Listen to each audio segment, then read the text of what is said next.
দর্শক বন্ধুগণ, আসসালামু আলাইকুম। নিখাদ এগ্রো ভিলেজের নতুন একটি পর্বে আপনাদের সবাইকে স্বাগত জানাচ্ছি। দর্শক, আলু আমাদের দেশে খুবই গুরুত্বপূর্ণ একটি সবজি বা ফসল। আমাদের দেশে ধানের পরেই মূলত এই আলুর অবস্থান। আর গত বছর আলুর উৎপাদন ব্যাহত হওয়ার কারণে আমাদের দেশে এবছর কিন্তু প্রচুর সংখ্যক চাষি যারা আলু চাষের প্রতি বেশি আগ্রহ দেখাচ্ছেন। তো আলু চাষ করতে গেলে আলু চাষের কিছু পূর্ব প্রস্তুতি আছে। কি ধরনের পূর্ব প্রস্তুতি নিতে হবে তা আজকের পর্বে আমি আপনাদের সাথে আলোচনা করব। আশা করছি আমার আলোচনাটা যদি আপনি পুরোপুরি শোনেন, তাহলে আপনি যেহেতু আলু চাষ করতে চাচ্ছেন, আপনার আলু চাষ করার ক্ষেত্রে তা অনেক সহায়ক হবে এবং আপনি অনেক বিষয়টাই আগে থেকেই পূর্ব প্রস্তুতি নিয়ে রাখতে পারবেন। দর্শক বন্ধুগণ, আলু চাষের পূর্ব প্রস্তুতির সমস্ত বিষয়টাকে আমি আপনাদের বোঝানোর সুবিধার্থে তিনটা খণ্ডে ভাগ করেছি। তার প্রথম খণ্ডে থাকবে আলু বীজ বাছাই, দ্বিতীয় খণ্ডে থাকবে আলু বীজের যত্ন এবং তৃতীয় খণ্ডে থাকবে আলু বীজ শোধন। তো প্রথমে আসি আলু বীজ বাছাইটা কি। আসলে আমরা সবাই জানি ভালো বীজে ভালো ফসল। এই জন্য আলুর বীজ নির্বাচন করার ক্ষেত্রে কিংবা বাছাই করার ক্ষেত্রে কিন্তু আপনাকে সঠিক এবং ভালো মানের আলু বীজ কিন্তু আপনাকে বাছাই করতে হবে।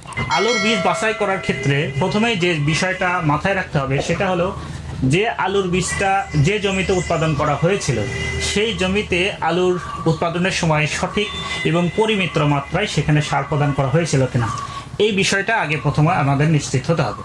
আপনারা হয়তো দেখে থাকবেন আলুর যারা বীজ উৎপাদন করে তারা কিন্তু সচরাচর যে পদ্ধতিতে আমরা আলু চাষ করি সেই পদ্ধতিতে কিন্তু তারা আলু চাষ করেন না। তারা একটু সেপারেটলি অন্যভাবে কিন্তু এই আলু বীজটাকে উৎপাদন করে থাকেন। এর প্রধান লক্ষ্যই হলো সেই আলু বীজ উৎপাদন করার ক্ষেত্রে সেখানে পরিমিত মাত্রায় সার প্রদান করা হয় এবং সমস্ত যত্নার্থী যেগুলো করা হয় সেগুলো অত্যন্ত সূক্ষ্মভাবে সেখানে যত্ন করা হয়। এরপরের যে বিষয়টা আসতেছে সেটা হলো আলুর বীজ যেখানে সংরক্ষণ করা হয়েছিল সেই কোল্ড স্টোরেজের তাপমাত্রা ঠিক মতো ছিল কিনা। যদি সেই কোল্ড স্টোরেজে নিরবিচ্ছিন্ন যদি বিদ্যুতের ব্যবস্থা যদি না করা হয়ে থাকে, তাহলে কিন্তু সেক্ষেত্রে আলু বীজ নষ্ট হয়ে যাওয়ার সম্ভাবনা থাকে। এবং এই নষ্ট বীজটাকে যদি আপনি আপনার জমিতে রোপণ করেন, তাহলে দেখবেন যে আপনার সেই আলুর গাছটা অনেক লম্বা হয়ে গেছে, বাট সেই লম্বা গাছে কিন্তু কার্বোহাইড্রেট তৈরির যে সক্ষমতা সেটা কিন্তু অনেক কম থাকে, যার কারণে আপনার আলুর উৎপাদনও কিন্তু অনেক ব্যাহত হতে পারে। আলুর বীজ বাছাইয়ের ক্ষেত্রে আরেকটা জিনিস দেখবেন, সেটা হলো আপনি যে বীজটাকে রোপণের জন্য সংগ্রহ করছেন সেই বীজটা টান আছে কিনা। বীজের যে ত্বক সেই ত্বকটা যদি টান থাকে এবং বীজটা যদি হেলদি থাকে শক্ত থাকে, তাহলে আপনি বুঝবেন আপনি যে বীজটা বাছাই করেছেন সেটা সঠিক মানের বীজ বাছাই করেছেন।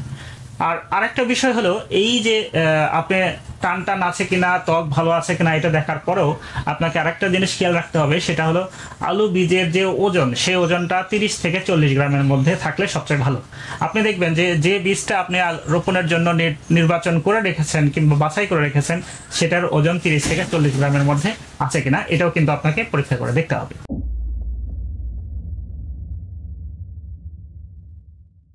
দর্শক বন্ধুগণ, এরপরের বিষয়টা হলো আলু বীজের যত্ন। আলু বীজের যত্ন বলতে কোল্ড স্টোরেজ থেকে আলু বীজ যখন আপনি সংগ্রহ করে বাড়িতে নিয়ে আসবেন রোপণের জন্য, তখন সেই বীজটাকে অবশ্যই ধীরে ধীরে আপনার স্বাভাবিক যে তাপমাত্রা আছে সেই তাপমাত্রার সাথে অ্যাডজাস্ট করে নিতে হবে। হুট করে আপনি যদি ঠান্ডা জায়গা থেকে বীজটাকে নিয়ে এসে যদি একটা টেম্পারেচার যেখানে হাই আছে সেরকম জায়গায় যদি আপনি আলু বীজ সংরক্ষণ করেন, তাহলে কিন্তু আপনার বীজ আলু নষ্ট হয়ে যাওয়ার সম্ভাবনা থাকে। তো সেক্ষেত্রে আপনার আলু বীজটাকে প্রথমে নিয়ে এসে প্রথমে যদি আপনি কোল্ড স্টোরেজ থেকে যখন নিয়ে আসবেন আলুর বীজটাকে, সেক্ষেত্রে অবশ্যই কোল্ড স্টোরেজ থেকে আনার পরে বস্তাটা খুলে সেটা আলুর বীজটাকে অবশ্যই ঠান্ডা এবং শুকনো জায়গায়, ছায়াযুক্ত জায়গায় কিন্তু সেটাকে বিছিয়ে দিতে হবে এবং সেটা করতে হবে বীজ কোল্ড স্টোরেজ থেকে বীজ আনার ঘন্টা খানিকের মধ্যেই। এরপরে যখন আপনার আলুর গায়ের যে পানি যেটা থাকে, যে ময়েশ্চার যেটা থাকে, সেটা যখন দেখবেন আপনার আলুর গা থেকে শুকিয়ে গেছে, তারপরে বীজটাকে আপনার গ্রেডিং করতে হবে। গ্রেডিং করার অর্থ হলো যে আপনি সেখান থেকে বাছাই করবেন যে সমস্ত আলুর ওজন 30 থেকে 40 গ্রামের মধ্যে আছে, সেই সমস্ত আলুটাকেই আপনি বীজ হিসেবে বাছাই করতে পারবেন।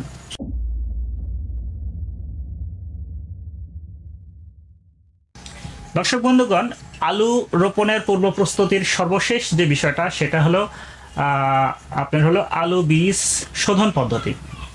যদি কোনো কোল্ড স্টোরেজে আলুর বীজ সংরক্ষণ করার আগেই যদি সেই বীজটাকে যদি শোধন করা হয়ে থাকে, অর্থাৎ বীজ শোধন করার পরে যদি সেটাকে কোল্ড স্টোরেজে ঢুকানো থাকে, তাহলে সেক্ষেত্রে আপনার সেই বীজটাকে আর শোধন করার প্রয়োজন হবে না। কিন্তু যদি সেই বীজটাকে কোল্ড স্টোরেজে ঢুকানোর আগেই যদি শোধন না করা থাকে, তাহলে অবশ্যই আপনাকে সেই বীজটা শোধন করে নিতে হবে। এই বীজটাকে শোধন করার জন্য আপনি 3% বোরিক অ্যাসিড 3% বোরিক অ্যাসিড আপনাকে ব্যবহার করতে হবে। এই 3% বোরিক অ্যাসিডের 30 গ্রাম বোরিক অ্যাসিড 1 লিটার পানিতে মিশিয়ে আপনি সেটাকে গুলিয়ে নিয়ে আপনার বীজগুলোকে 10-15 মিনিট সেই পানিতে চুবিয়ে রেখে তারপরে আপনি আবার ছায়াযুক্ত জায়গায় সেখানে তাকে শুকাতে দেবেন। আর আপনি যদি মনে করেন যে না আপনি স্প্রে করে শোধন করবেন, তা সেক্ষেত্রেও আপনি সেটা করতে পারবেন।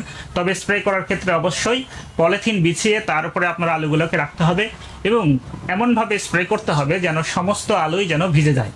তবে একটা জিনিস কিন্তু এখানে সাবধানতা অবলম্বন করা জরুরি, সেটা হলো আপনার বীজ অঙ্কুরিত হবার আগেই কিন্তু বীজ শোধনের কাজটা আপনাকে শেষ করে নিতে হবে। বীজ অঙ্কুরিত হবার পরে কিন্তু সেটা শোধন করলে সেই বীজ কিন্তু নষ্ট হওয়ার সম্ভাবনা থাকে। দর্শক, আজকের ভিডিওটা মোটামুটি এই পর্যন্তই। আজকের ভিডিওতে আমি আলু রোপণের পূর্ব প্রস্তুতি হিসেবে 3টি পরিকল্পনার কথা আপনাকে বলেছি। যে বিষয়গুলো আপনি যদি মাথায় রাখেন তাহলে কিন্তু আপনার আলু চাষ সাফল্যমণ্ডিত হবে এবং আপনিও আপনার যে কাঙ্ক্ষিত মাত্রার যে আলু, সেই আলু কিন্তু আপনি উৎপাদন করতে পারবেন। এছাড়াও আরও বেশ কিছু বিষয় আছে যেগুলোকেও আপনি মাথায় রাখতে হবে। যেমন ধরেন আলু যখন আপনি অঙ্কুরিত হতে দেখবেন, তখন প্রথম যে অঙ্কুরটা আলুতে গজাবে সেই অঙ্কুরটাকে কিন্তু আপনার ভেঙে দিতে হবে এবং আপনার যে আলুটা কেটে আপনার জমিতে রোপণ করতে হবে, সেই আলুটা জমিতে রোপণ করার বেশ কিছুদিন আগেই কিন্তু সেটাকে কেটে আপনি ঠান্ডাযুক্ত জায়গায় সেটাকে রেখে দেবেন। কারণ তাতে হবে কি, যে কাটা অংশ, আলুর যে কাটা অংশ, সেই অংশটা একটা প্রলেপ তৈরি হবে এবং এই আলু যখন আপনি জমিতে রোপণ করবেন তখন সেখানে আর কোনো রকমের ব্যাকটেরিয়া বা ছত্রাকঘনিত কোনো রোগ হওয়ার সম্ভাবনা কম থাকবে। তো দর্শক বন্ধুগণ, আশা করছি আমার কথাগুলো আপনারা পরিষ্কার বুঝতে পেরেছেন। যদি এরপরেও যদি আরও কিছু জানতে চান তাহলে অবশ্যই কমেন্ট করে জানাবেন। এরপরে ধারাবাহিকভাবে আমরা এই আলু চাষ নিয়ে আরও বেশ কয়েকটা পর্ব তৈরি করব।